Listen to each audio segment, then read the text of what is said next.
It's like, have you ever heard somebody say something was simple and they refer to it as, oh, this is a cakewalk? Yeah. Yes. Okay, well, when the festival was going on and when the white folks thought black person was really controlling himself and doing a good job, come here, boy. I don't want to leave out an alphabet, right? So I believe it is the LGBTQ2 community, right? But it's funny that a community that rallies, that marches, that protests for equality, to be accepted, left out an alphabet.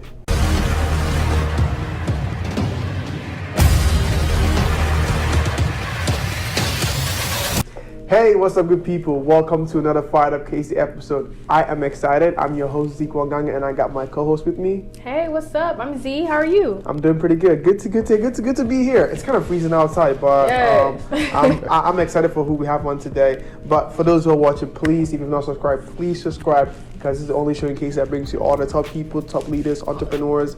And today, I'm excited for this show because we're about to have some good fun. I'm bringing a legend in Kansas City. He is a stand-up comedian. He's been in the game for over 20 years. He's opened for the likes of Eddie Griffin, performed with Dia Hughley. Please help me make welcome the one and only Dia Marshal. How you doing? Thank you. Appreciate that, man. I was finna start looking around and see who he was talking about. Right. Yeah. Good to have you on. Appreciate that, man. Appreciate that. Yeah. Man, because I feel like with comedy and with anything that's worth doing, it takes time to be able to kind of like master your craft. Definitely. And you show consistency and build your name. Yeah. Right. But for those who do not know who you are,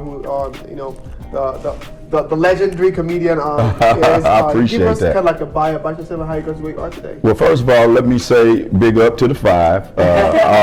That's the neighborhood I grew up in, 55th in Michigan. So everybody out there, peace. Yeah. What's up? Much love. To my family, my kids. It's too many of y'all to name. No, I'm just I ain't got that many, man. So to Swayla, Jay, Juan, and Maya, man, what's up? Daddy loves you. To my wife, Samra. Get all that out the way. That way I can come home after this is over. The story pretty much, you see, I'm rocking this Philadelphia Phillies, although I'm a Royals fan. I played a little minor league baseball, right? Oh, wow, okay. And the first guy that I played for that was in majors or minors was a scout by the name of Ken Bradshaw. Okay. God rest the dead. He saw something in me as a 18, 17-year-old kid and gave me a tryout. Of course, the Phillies picked me up, but then they shipped me over to St. Louis, where with the Cardinals minor league, I played a little minor league ball, and I wound up getting hit in the face. Dang. Yeah, and thank God you can't tell, but the whole left side of my face had reconstructive surgery. I know they like, I thought he was a comedian. This is a tragic story, but so in my rehab, and some of my teammates would come up to Kansas City, and they would check on me. And man, I had lost so much weight. Man, I was looking like Chris Rock's Pookie from New Jack City. Man, when you done had a tube in your mouth and all that, the lips is white, and I was like, man. And so they still would come, sit with me, man, every once in a while, help me put a little Vaseline on my mouth. And they got me out. They finally got me out, and we went to a place that used to be in Kansas City called Stanford's Comedy Club. And listened to the guys that was coming up on the open mic, and a couple of guys like, Scooter, you can do that. That was my nickname. You can do that. You can do that. And I was like, yeah, whatever. So they got me back out. So it was slow that night, and so I said, you know what? I'll come back next week. So they like, but I was just saying that to get me, get me out of. They came and got me the next week, and they was like, you signing up tonight? Hey, this is my homeboy. He funny. I was like, yo, y'all gonna build me up, blow down, not blow up.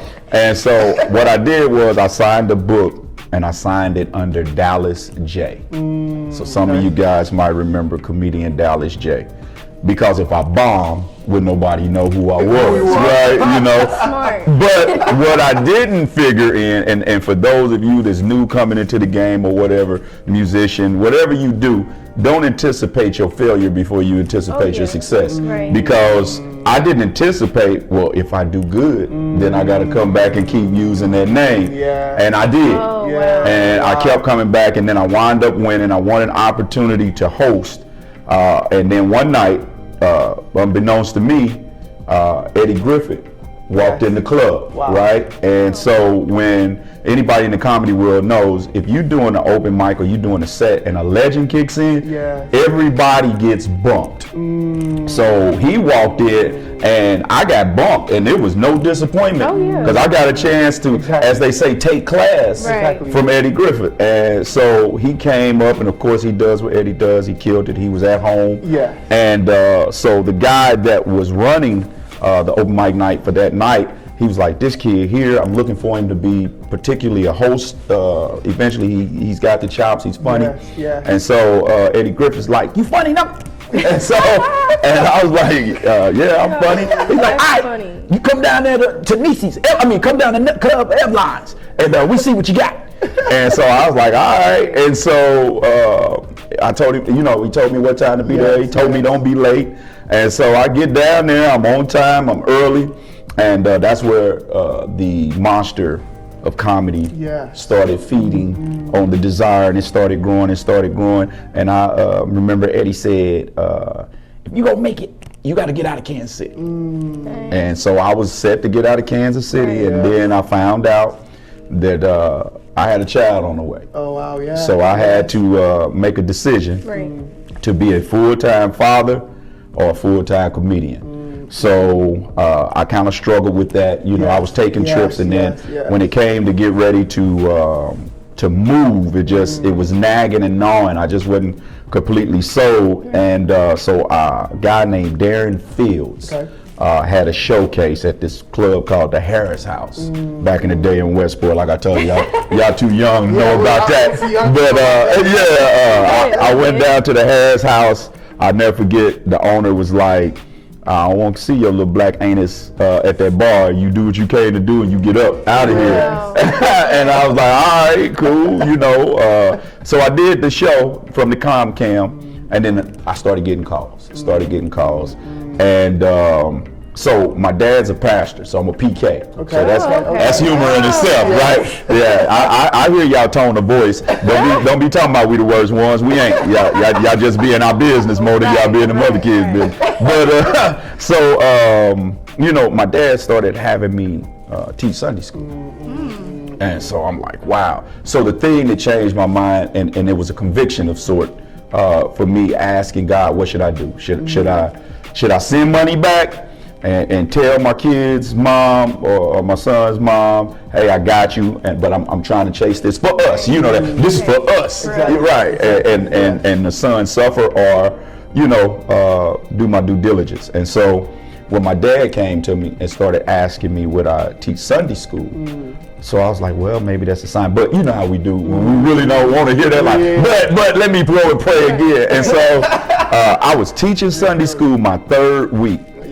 Father, Son, Holy Ghost. But it was the third week, right? And I'm teaching Sunday school, and this little cat, he was 10. And so he just looking and looking. I'm thinking, yeah, I'm killing this Sunday school lesson. Daniel in the lion's den, and he eating it up.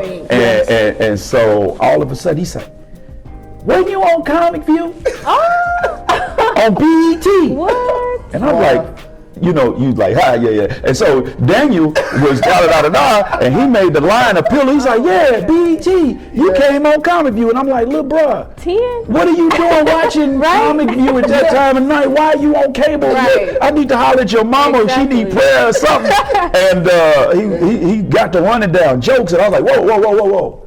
You can't repeat that. Oh, wow. But when I was telling him that, it illuminated in my ears. Why am I doing something that I can't repeat in front of my parents, in front of kids? This boy was more interested in my humor on BET than my lesson in Sunday school. So that's when the direction started. I didn't know, but I told the guy I wouldn't be able to move to New York. And so I got to doing radio by doing my tapes. And I call it Pop the Trunk distribution. And I still have that to today. But I would just give out cassette tapes of me doing a radio show. And I would take my friends that was making music, and I'd be like, you know, next coming up, you listening to, and I would just do that as a way of promoting their music, but as a radio. Right. A couple people from a radio station heard it, brought me in.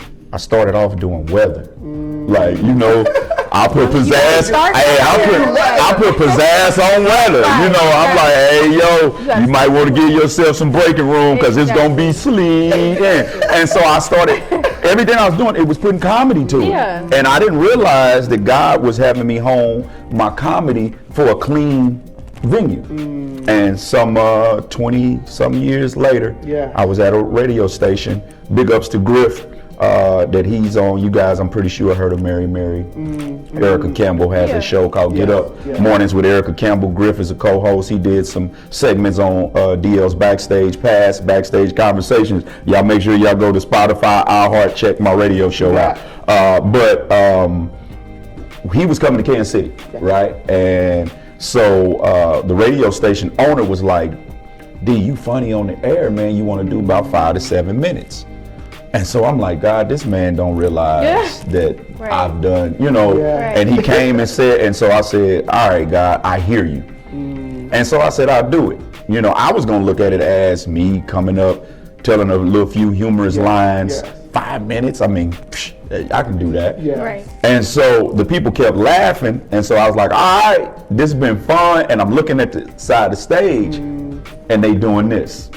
And so I'm like, all right. And now mind you, I haven't had material written for years because I had been out the game. I couldn't go back to the material that I know because that was a different game, right? So I just started going through my mind as a father, as a radio personality, instances in churches, and I made humor out of it. And that was maybe 2017. And then Tamala and David Mann had the Man's World Tour. They came to Sheffield. A couple of radio personalities was a little nervous of going on stage. Your gift will make room for you. So they asked me, would I step in for them? I did that. David, Tamala Mann was like, oh, that was funny. Will you mind opening up the last 3 dates? I did that. And so the legend, as you call it, of the clean stand-up comedian, from his transformation from stand-up comedian was born. So I got a chance to start doing different events, weddings, stuff like that. And so churches was like, a church member said they saw you at a conference or this and that. Do you do churches? I was like, as long as you got my money, yes, sir. And then they go, are you clean? And I was like, yeah, man, my salvation won't let me be otherwise, but I sure ain't fixing to tempt fate and go in no church acting no fool and God called me in the middle of a joke. You know, that would be the ultimate punchline right there. Talking about dropping dead and bombing on stage, man. Yeah, so that's pretty much the long answer to your question of the bio. I really like how you don't limit your market when it comes to being a clean comedian. I feel like a lot of people don't do that just because they feel like, you know, oh, that's not me, or it's not funny. You don't have to, you know, you don't have to cuss and stuff all the time. It's not funny. I feel like that's really good. And like I was sharing with you guys, man, I've been funny all my life. I've been making parents, grandparents, older cousins, uncles, aunties laugh, and you sure couldn't cuss at no kids. So it's just pretty much putting more thought into it for me, taking the same material that's funny and, you know, putting 100 on 10 with the deflection of voices and dropping tones in place of the cuss words that come out, because there are a lot of comedians out there, and I ain't talking about you unless it's you, but you know who I'm talking. It's a lot of comedians out there, man, that when their material isn't working, the cuss words. And you got to look at it too. One of the easiest, man, I sure hope I ain't messing with no clientele or no market or no fan base, but it's easy to make a drunk laugh. He's already down the road. It's easy to make a drunk laugh, man. You let a couple people get. Why you think comedy clubs have a 2-drink minimum? You know what I mean? When you're ready.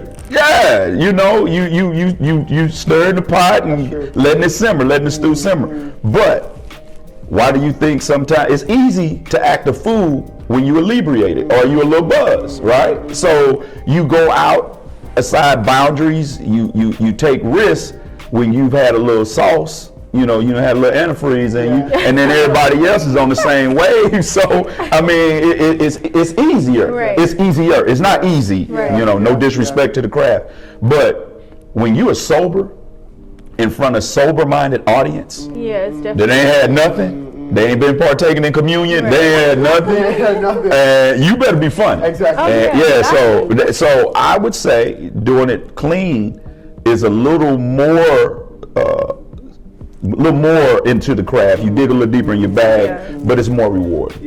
It's more rewarding. So, go ahead. Okay, so when it comes to, you talked about grandkids and the grandmas and stuff like that, how does it work with your jokes, incorporating, making sure that's relatable? Because comedy, it has to be relatable. For me, I feel like I can relate to a lot of stuff. I think it's funny. So it's the same way I would do if I was still doing it, cursing and all that. Okay. You take relevancy. Right. Like if I go to a city and it's a windy day, and I walk in and I make a reference to, I see all y'all was holding on to them wigs, ain't nobody, you see what I mean? It's humor is humor, you know what I mean? Of course. It's like a situation where this one deacon was trying to rush his amens with another deacon praying because he had the bubble guts that morning, and he was trying to get the prayer over so that he could get to the restroom. And one time he was like, "Amen, brother, amen," and he just went to. So it's different things like that. To whereas if it's a family event and I see little kids, then I make sure I have a conversation with my grandkids, with my kids, to understand, to relate. That makes sense. Yeah, that makes sense. Yeah. I mean, because speaking of being related to the content, I feel like that's important because for me, before now, I never was a Dave Chappelle fan because I was back in Nigeria. I'm like, I don't know what this guy's talking about. Right. I don't know who these people are. Right. I'm like, I don't know what he's talking about. But when I came here and when he's talking, I'm like, oh, that's funny. That's funny. I'm like, that's I funny. just on the news the other day. Yeah. It makes sense. Yeah. It's definitely. You gotta relate to things that are happening. Relevancy, man, and then knowing that people's perspective or their reality, right? So you try to have a lens that starts broad, but when you're trying to bring home a punchline or land a plane, your scope goes from broad to narrow, because when it's all said and done, everybody has common interests. That is, you want to be successful what you set out to do. Yes. You want to be able to live without hurt, harm, or danger, and you want to be able to be loved and show some love, right? So if I can talk about a woman's weave without her feel like I'm talking about the woman wearing the weave, then it's funny. But if the woman feels like I'm talking about her instead of the weave, then she can't generalize it. She takes it specific and it becomes insulting. So you got to make sure that when you're punching a line, as the great Dave Chappelle said, that a person doesn't feel punched down or punched up. Yeah. Wow. I like you brought up, because I was going to go right into Dave Chappelle, so good you brought it up. I mean, because I feel like Dave Chappelle, just like you said, it's hard to be in comedy. Punch the line. I'm punched above the line. That's it. It's like with what he has done, kind of tell us a little bit about what do you think in terms of how he's been able to kind of like broaden the spectrum of what comedians can say, because I feel like the cancel culture is every single day trying to bring comedians from saying certain stuff. What do you think about his intellectual ability to even do that and go that? Just the fact that what you said, intellect, the thought. Dave Chappelle is not a fool, right? Oh, no. So how many, I don't know if you guys have seen, but there's been many transgender community members, comedians, homosexual community members, and comedians come out and speak on the behalf of Dave Chappelle in support. So obviously Dave Chappelle was wise enough to say, hey, I'm thinking about doing this, but what would be the spin on such, you know, and so it's hard to negate truth. And if you really listen to it, and for any of you in the alphabet community that might be watching this, it's hard to argue facts. And that's just like if a comedian that is a white comedian says, such as Gary Owen, says, you know, when he first was dating his wife and she invited him over to dinner, he made sure he brought hot sauce. All right, we understand black people like hot sauce. We understand if he say he needed a lot of napkins because a lot of our food is high in grease and there might be some chicken on the table. We can't get offended by that and say cancel him, because that is a true characteristic, right? So that goes back into times like generalizing everything. There you go. There you go. It starts wide and then you bring the scope in, right? So the brilliance is when you talk homosexuality, you go into the church, if you talk about a homosexual in a church, what is generally the first place you think about? It's going to be the choir or the choir director, right? There are some attributes that homosexual men have that's universal. Those are the aspects that you take and turn into comedy. What's universal? When Dave Chappelle was talking about they had that 90s gay face, right? Well, there were tons of gay men that had that look in their face, right? Right. That's not him being mean. Exactly. It's not him making up something to be hurtful. It's him making an observation of a characteristic and then putting a spin of humor on it. So I'm sure that's what he did. But where I was going is the community has to accept this truth.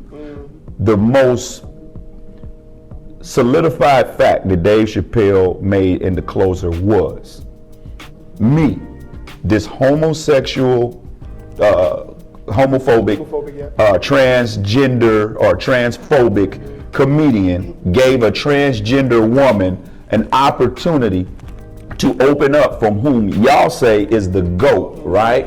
And he gave her the opportunity that she's been wanting that other transgender comedians didn't give her that opportunity. The one you call the phobic is the one opening up this opportunity. The one that's taking time after his show to sit at a bar, have a drink, and communicate, talk with this person that possibly saved their life that evening, not worried about people taking pictures saying, oh, I saw Dave Chappelle at the bar with a transphobe says, I'm not going to give you that opportunity, right? And so his point is, when she went in defense of me against you guys, saying, no, he's not transphobe because he's my friend, right? And for you to go at her so hard that it causes her to commit suicide, you need to look at yourself. Right. Because I didn't. I embraced her. She was having a human moment and I was there to listen and understand. Right. She was having a human moment with her own community and they pushed her to the point of break, which wound up being suicide. Right. So I would say, if it's not for you, it's not for you. Exactly. And I always say, I'm not talking about you unless it's you. But if I talk about you, I talk about the humor, not the individual. Yeah, and I really want to ask you this because you said if you are, what do you mean by the alphabet community? Because I know there's a lot of people. I'm not afraid to say it. I don't want to leave out an alphabet, right? So I believe it is the LGBTQ2 community, right? But it's funny that a community that rallies, that marches, that protests for equality, to be accepted, left out an alphabet, which is H, heterosexual. If you want the heterosexual community to embrace you, embrace us. Right. You know, and just because obviously there is something that we don't agree with, and that is, I agree that when my sexual performance comes around, it's going to be with a woman. They agree that it's going to be with the same sex. I can agree that you have the right to that choice. Exactly. But you also have to agree that I have the right not to get with that, to do what it is I agree with. It doesn't mean I dislike you. It doesn't mean I hate you. You should have the right as an American to marry who you love. Right. I mean, and when it's all said and done, I like what Flame, she's a transgender comedian, said, right?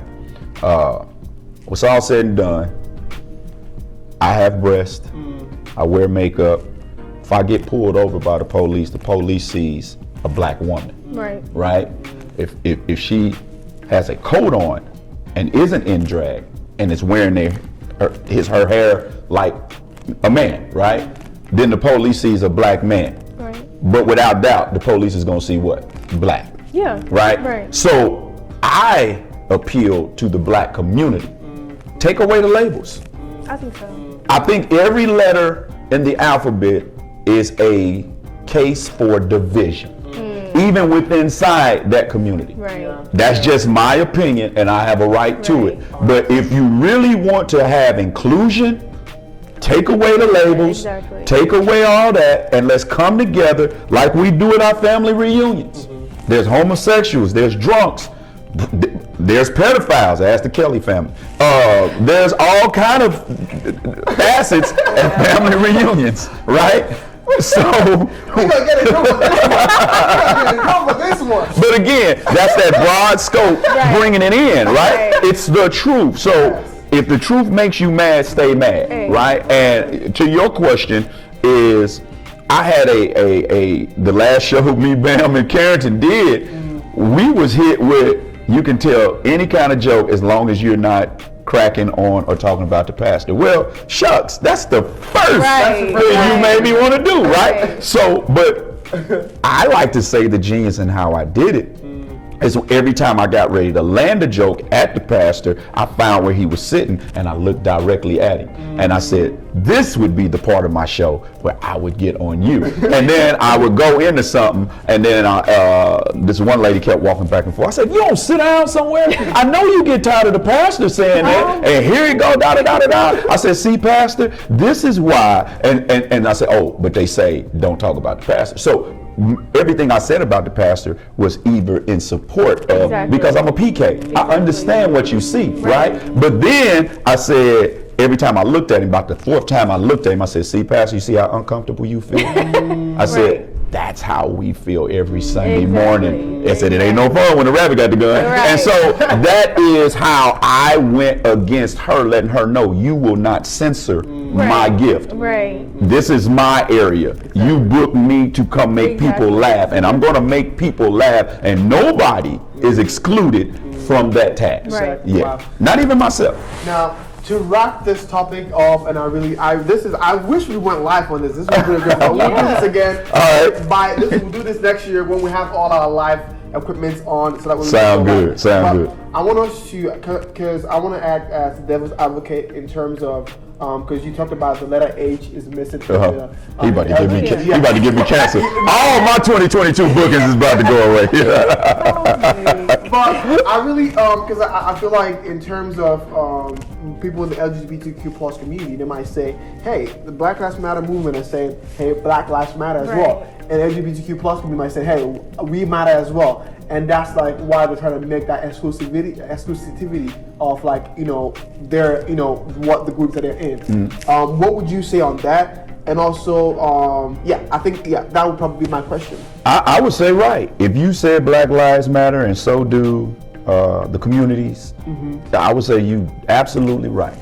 So come on out here and keep marching with us. My problem is you want everybody in the world, and this is not to everybody in the community, but you guys hear it. We know there are people in the community that they want the support, but I really don't see a lot of them when we're dying with a police officer's neck, a knee on our neck.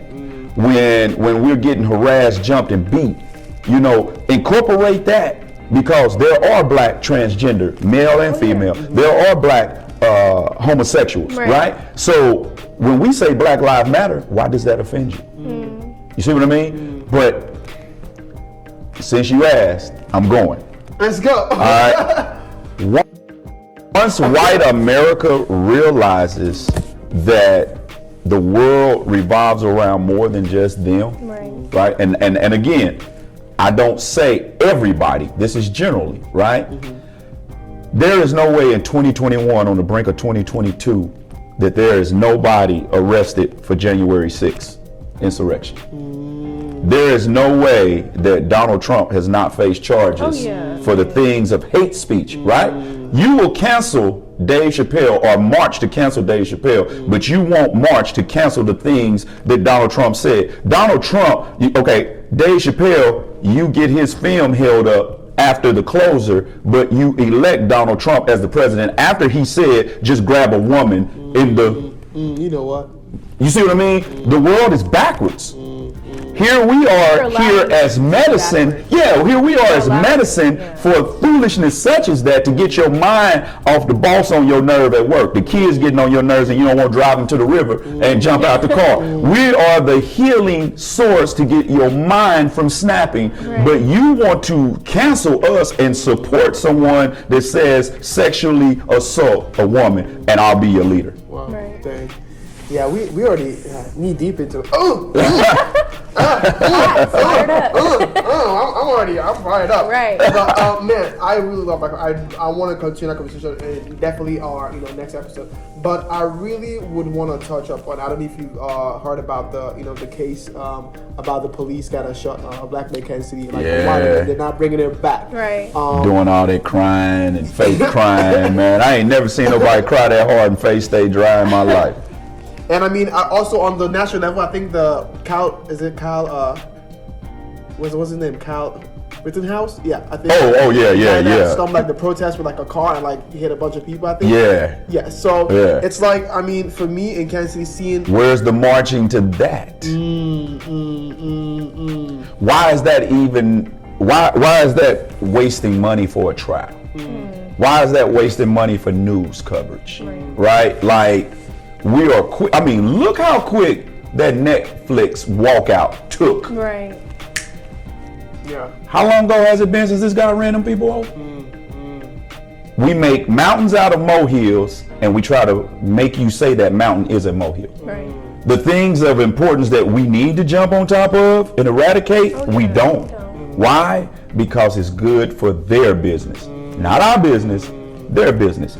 And D.L. Hughley says this, and I love it. I'll repeat it now.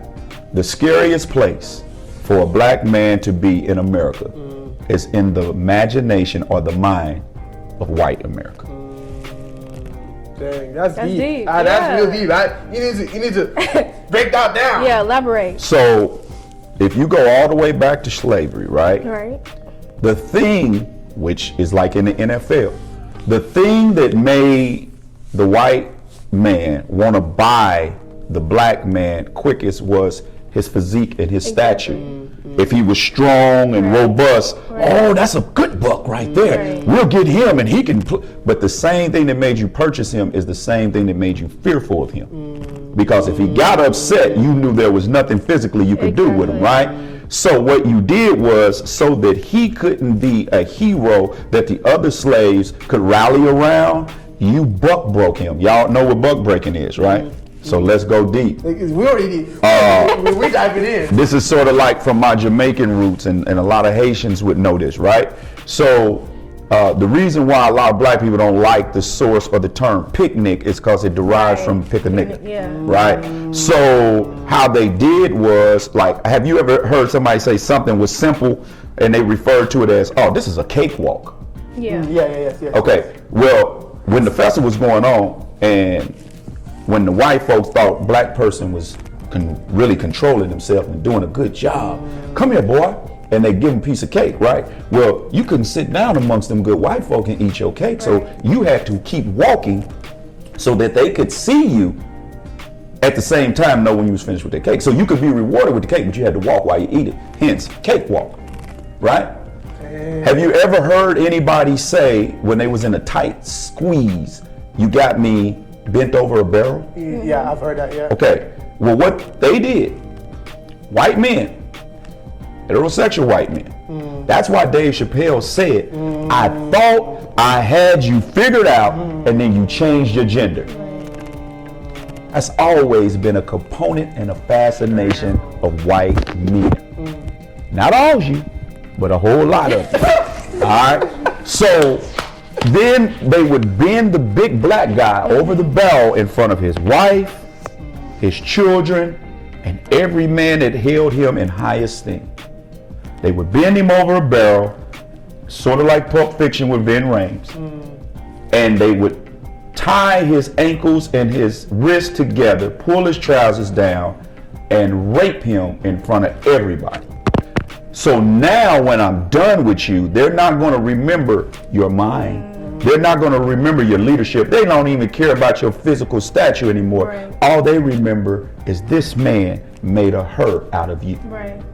Dang. That's crazy. Wow. Also, when they wanted, and this is the last one, y'all gonna have to tune in to DL's Backstage Pass on iHeartRadio and Spotify to get a lot more of these. Or come out and check me out live, right? There was a thing that they call buck breeding. And what they did was analyze. Well, I know he's married to her, but she's kind of slight built. But that one over there got the big childbearing hips and she's got big breasts, and I think if that big buck with that big sow get together, they would make me the ultimate super slave Negro, right? Wow. So they didn't care though. So what they would do is they would say, "You've done such a good job in those fields. We got an award for you," right? So they put a sack over your head.